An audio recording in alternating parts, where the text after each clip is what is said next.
Yes, Indonesia bakal jadi produsen mobil masa depan kelas internasional. Ditulis oleh Nia Alif dari siwa.com.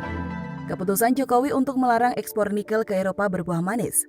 Banyak investor masuk dan menggelontorkan uang triliunan rupiah untuk bekerja sama mengelola nikel mentah. Hasilnya Indonesia bisa mengelola nikel menjadi produk baterai yang memiliki nilai jual tinggi. Ini sudah digugat sama Uni Eropa. Gugat di WTO, kalau defisit transaksi berjalan, defisit neraca perdagangan kita sudah beres, siapapun gugat kita hadapi.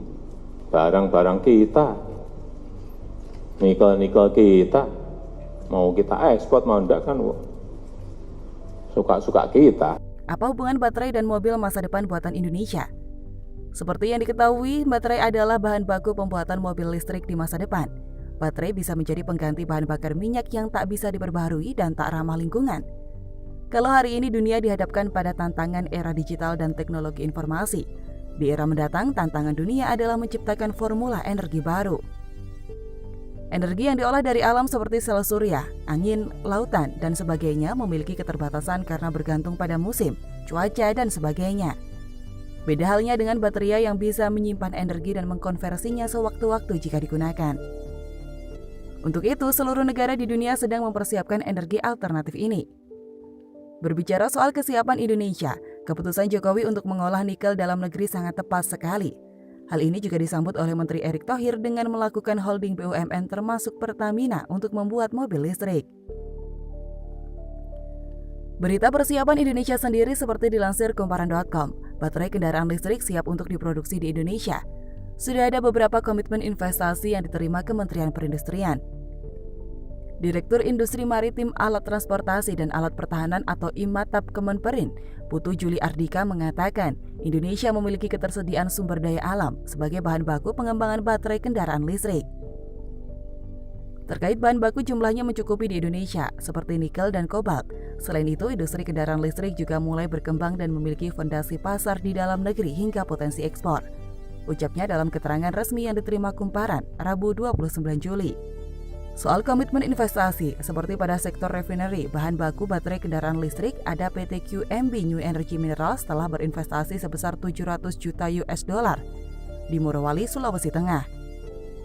Lalu PT Halmahera Persada Legend berkomitmen guyur 14,8 triliun rupiah di Halmahera, Maluku Utara. Terkait dengan produksi baterai sel lithium ion, ada investasi sebesar 207,5 miliar rupiah yang digelontorkan PT International Chemical Industry. Perusahaan ini akan memproduksi sebanyak 25 juta buah baterai sel lithium ion yang setara dengan 256 MWh per tahun. Tim juga dibentuk buat mendorong dan mengakselerasi keterlibatan industri dalam negeri agar bisa mengembangkan baterai kendaraan listrik.